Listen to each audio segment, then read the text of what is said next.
शाह ने एक्स पर पोस्ट किया, मोदी सरकार नक्सलियों के विरुद्ध रूथलेस अप्रोच से आगे बढ़ रही है। गृह मंत्री का ये पोस्ट तब आया जब सुरक्षा बलों ने एक विशेष ऑपरेशन में गुरुवार को छत्तीसगढ़ में 30 नक्सलियों को ढेर कर दिया। गृह मंत्री ने मुख्य धारा से भटके माओवादियों को समाज में लौटने का आह्वान करते हुए कहा कि समर्पण से लेकर समावेशन की तमाम सुविधाओं के बावजूद जो नक्सली आत्मसमर्पण नहीं कर रहे हैं उनके खिलाफ जीरो टॉलरेंस की नीति अपनाई जाएगी। होम मिनिस्ट्री ने ऐलान कर दिया है कि अगले साल 31 मार्च से पहले देश नक्सल मुक्त होने वाला है। इस मिशन पर अमल करते हुए अब सुरक्षा एजेंसियां उस नक्सली कमांडर की तलाश में निकल पड़ी है जो देश का मोस्ट वांटेड है। नाम है मंडावी हिंडमा। एनआई की वेबसाइट के अनुसार इसके कई नाम हैं, जैसे हिंडमाना उर्फ मंडावी, हिंडमा उर्फ हिंडमालू उर्फ संतोष। एनआई के अनुसार लगभग 91 साल का हिंडम्बा छत्तीसगढ़ के सुकमा जिले के पुवराती गांव का रहने वाला है। आजादी के 77 साल बाद कुछ ही दिन पहले हिंडम्बा के गांव को बीएसएनएल का मोबाइल नेटवर्क मिला है। इससे इस इलाके में मौजूद सुरक्षा बलों को कनेक्टिविटी मिली है। हिंडम्बा के क्रिमिनल बायोडाटा में कई ऐसे कांड हैं जिसे सुनकर ही सिरन पैदा हो जाती है। छत्तीसगढ़, उड़ीसा, तेलंगाना, महाराष्ट्र के घने जंगलों में छिप कर रहने वाला मंडावी हिंडम्बा ने सुरक्षा बलों पर कई हमले किए हैं। इस नक्सली कमांडर पर दर्जनों सुरक्षा बलों हिंडमा नक्सलियों की बटालियन को लीड करता है। हिंडमा के ऊपर 45 लाख का इनाम रखा गया है। अगर आपको 25 मई 2013 की खूनी नक्सली वारदात याद है तो आपको झीरम घाटी की घटना भी याद होगी।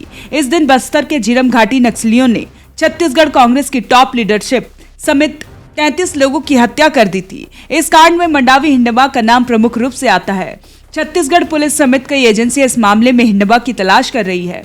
हिंडमा पर 60 जवानों की हत्या का भी आरोप है। हिंडमा नक्सलियों के बटालियन को लीड करता है। छत्तीसगढ़ सरकार ने हिंडमा के ऊपर 25 लाख का इनाम रखा है। सिर्फ झीरम घाटी ही नहीं, इससे पहले कई बड़े बड़े कांड में हिंडमा का नाम आया है। हिंडमा को नक्सली अभियान में भर्ती करने वाले एक नक्सली सरेंडर कर चुका है। गौंड समाज से आने वाले हिंडमा की शादी माओवादी संगठन में आने से पहले हो चुकी थी। माओवादियों का अपना परंपरागत एजुकेशन सिस्टम और कल्चर कमेटी होता है। यहीं पर हिंडमा ने पढ़ाई करने के साथ गाना बजाना सीखा।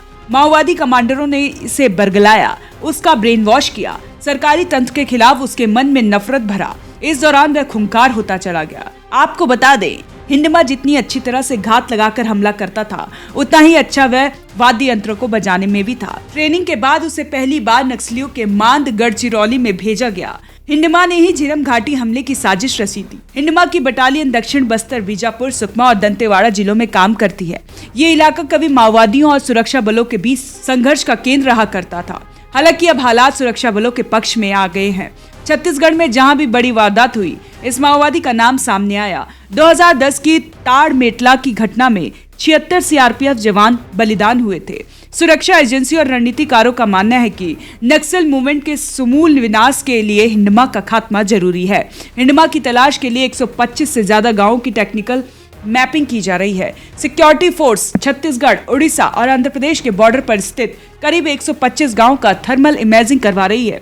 बीजापुर सुकमा बॉर्डर पर गुरुवार को 30 नक्सलियों को ढेर किए जाने की ताजा कार्रवाई के साथ ही इस साल अब तक छत्तीसगढ़ नक्सली मुठभेड़ों में 113 नक्सली मारे जा चुके हैं। इनमें से 57 बस्तर संभाग में, बीजापुर और कांकेर समेत 7 जिलों में मारे गए हैं। केंद्रीय गृह मंत्रालय की ओर से नई दिल्ली में जारी बयान के मुताबिक 2025 में अब तक देश के अलग अलग हिस्सों में 104 नक्सलियों को गिरफ्तार किया गया है और 164 ने आत्मसमर्पण किया है।